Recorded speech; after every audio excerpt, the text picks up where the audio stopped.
ଏ ସାଙ୍ଗମାନେ ଦେଖନ୍ତୁ ସକାଳୁ ସକାଳୁ ଆଜି କାମ ସାରି ବାରିଆଡ଼କୁ ଗଲାବେଳକୁ ଦେଖିଲା ବେଳକୁ 8-10ଟା କଖାରୁ ଫୁଲ ଫୁଟିଥିଲା। ତ ତାକୁ ଦେଖିଦେଇ ମୋ ମନ ଭାରି ଖୁସି ହେଇଗଲା। ତ ତାକୁ ଆଗେ ତୋଳି ଆଣିଲି, ତାପରେ ଯାଇ ଫୁଲ ତୋଳିବାକୁ ଗଲି। ତାପରେ କଖାରୁ ଫୁଲ ତୋଳିକି ଆସିଲା ବେଳକୁ ଏପଟେ ଦେଖିଲା ବେଳକୁ ପାଣି କଖାରୁ ଦୁଇଟା ହେଇଛି। ଟିକେ ଟିକେ ପୋକ ଲାଗି ଆସିଲେ ମୋର ତାକୁ ବି ତୋଳି ନେଇ ଆସିଲି। ତ ଏପଟେ ଦେଖନ୍ତୁ ସକାଳର କାମ ସରିଯାଇଛି, କାହିଁକିନା ଆଜି ବୁଧବାର, କାଲି ଗୁରୁବାର, ସେଥିପାଇଁ ଧୁଆ ପୋଛା ବି ସବୁ ସରିଯାଇଛି। ସବୁ କାମ ସରିଲା ବେଳକୁ ବାବୁ ଆମର ମାଛ ଆଣିକି ଜୁଟେଇ ଦେଲେ। ଦେଖନ୍ତୁ ମାଛ ସବୁ ଚୁନା ମାଛ ଆଉ ଚୁଙ୍ଗୁଡ଼ି, ଏଟା କି ମାଛ ମୁଁ ତ ଜାଣିନି, ସବୁ ମିଶାମିଶି ମାଛ ନେଇ ଆସିଛନ୍ତି। ଏପଟେ କଟା ମାଛ ନେଇ ଆସିଥିଲେ। ତ ମୁଁ ଆଉ ଛାଡ଼ିକି ତାକୁ ଧୋଇ ଧାଇକି ତାଙ୍କୁ ଧରାଇ ଦେଲି। ମୁଁ କହିଲି ତମେ ତମର ମାଛଟା ଭାଜି ଦିଅ, ତ ମୁଁ ଏ ମାଛ ଗୁଡ଼ା ବାଛି ଦିଏ। ଆଡ଼େ ମୁଁ କାହିଁକିନା ତଣ୍ଟି ପଡ଼ିଯାଇଛି, ମୁଁ କଥା ଠିକ୍ ସେ କହିପାରୁନି। ତ ତା ଭିତରେ ସିଏ ତାଙ୍କର ମାଛ ଭାଜିଦେଲେ, ମୁଁ ବାଛି ବୁଛି ନେଇ ଆସିଲି। ତାପରେ ସିଏ ତାଙ୍କର ପଳେଇଲେ ଘରକୁ, ମୁଁ ମୋର ତରକାରୀରେ ଲାଗି ପଡ଼ିଲି ଆଉ। ତ ସବୁଦିନେ ମାନେ ଖଟା ପଡ଼ି ତରକାରୀ ହୁଏ ଆମ ସୋରିଷ ମସଲା ଦିଆ ହେଇକି। ତ ସେଇଟା ଖାଇ ଖାଇ ମାନେ ଇଏ ହେଲେ, ମୁଁ କହିଲି ଆଜି ତ ତାହେଲେ ମସଲା ଦେଇକି କରିଦେବା। ସେଥିପାଇଁ ପିଆଜ ରସୁଣ ଅଦା ସବୁ ଦେଇକିରି ମସଲା ଦେଇକି ତରକାରୀଟା କରିଦେବା ଆଉ। ତ ଏତେ ସାରା କାମ ଭିତରେ ଶୀତ ଦିନ ଟାଇମ୍ଟା କୁଆଡ଼େ ଗଡ଼ି ଯାଉଛି ଜଣା ହିଁ ପଡ଼ୁନି।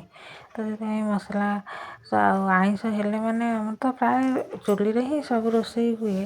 ଆଉ ଖାସ କରି ଆଇଁଷ ହେଲେ ଆମ ଘର କରିବାକୁ ଇଚ୍ଛା ଲାଗେନି। ଯେତେ ଖରା ହଉ ବର୍ଷା ହଉ, ବର୍ଷାରେ ଓଦା ହେଇକି ପଛେ ବାହାର କରିବି, ରୋଷେଇ ଘରେ କଲେ ହିଁ ଅସନା ଲାଗେ, ମୋତେ ଭଲ ଲାଗେନି। ସେଥିପାଇଁ ବାହାରେ ହିଁ ରୋଷେଇ ହୁଏ।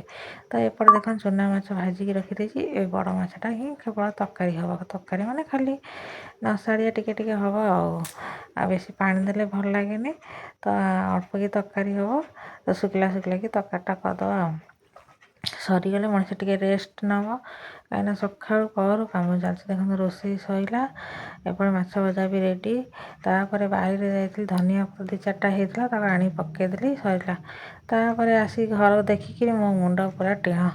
ଘର ମାନେ ଟିକେ ରେଷ୍ଟ ନେବି ବୋଲି ଭାବିକି ଆସିଲା ବେଳକୁ ବାବୁ ଆମର ଘର କାଢ଼ି କୁଢ଼ି ସଫାସଫି କାମରେ ଲାଗି ପଡ଼ିଛନ୍ତି।